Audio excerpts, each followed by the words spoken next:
Hi, my name is Ben Ford, and in the next 6 minutes, I'm going to share with you a crazy and kind of weird revenge story about how I wiped out my electric bill in less than 30 days, broke free from the electric company's slavery, and humiliated some big energy fat cats by getting them to actually pay me for electricity.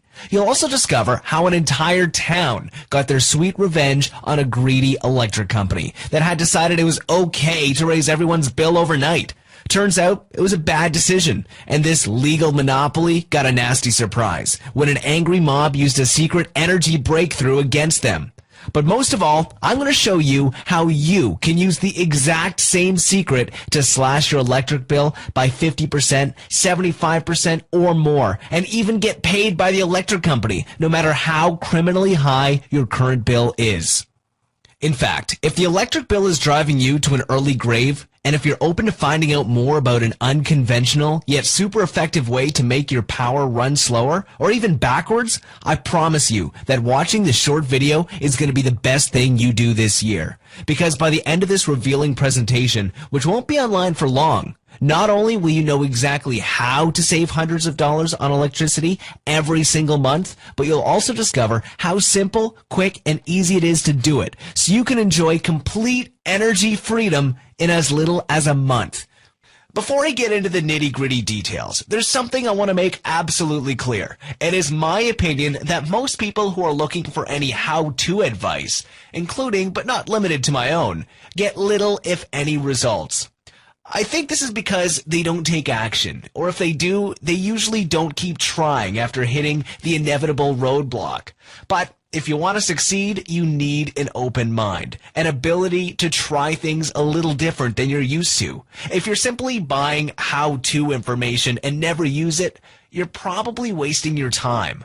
But if you're really dedicated to cutting your electric bill, then you're gonna love this. Again, this presentation won't be online forever, so please watch it while you can. Like I said, my name is Ben Ford. I'm a 54-year-old electrician from California. And if I'm energy independent today, it's all because of a little event that turned my life upside down. It happened 3 years ago in April, yet I remember it like it was yesterday. It was 9 a.m. and I was sipping on my morning coffee when I got a surprise visit from the meter man. "Hey, Mr. Ford, I have good news," he said. "Looks like next month you'll be paying less on electricity. We're installing one of those new power meters. They're a lot more accurate than your old one, and if you've been overpaying, this will save you some bucks." Good way to kick off a new day, I thought. I was already adding it up in my mind. You know what? Even $20 a month in savings would amount to something by the end of the year, and if it's all for free, why not? He installed the new meter and left, and in a few days I already forgot that this ever happened. It was all business as usual until I got the new bill in the mail and remembered the whole thing.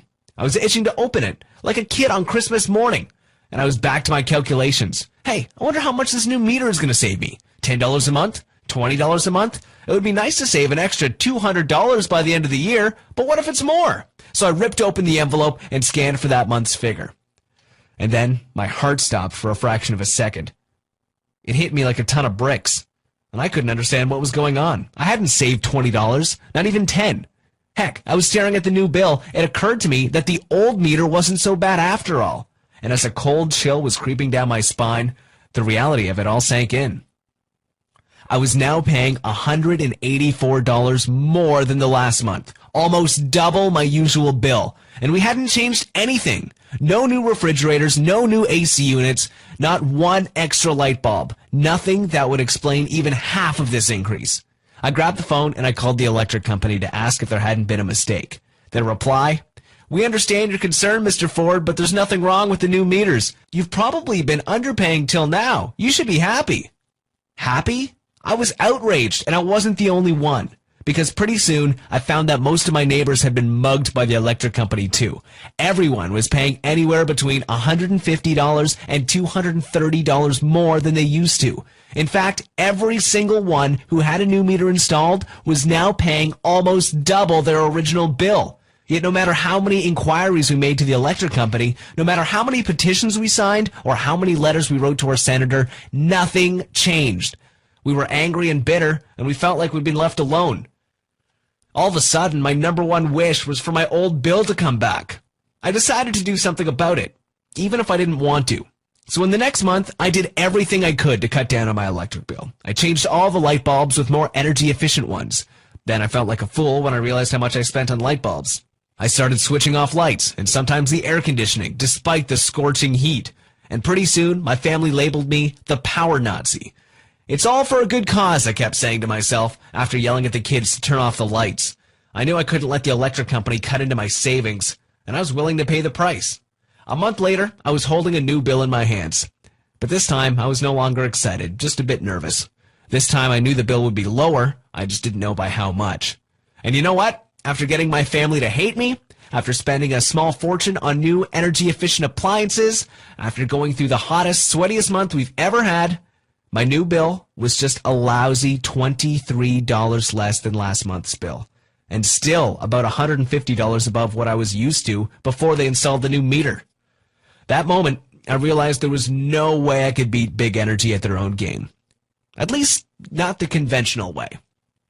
And it was simply not worth it. If I continued like this, we'd probably all get sick during the winter and dehydrated during the summers just to save a few bucks. And what good is a few $100 in savings if you end up spending it all on doctors? Meanwhile, some big energy exec is getting himself a brand new Mercedes-Benz with my money. This time, saving a few bucks was no longer important. I wanted revenge.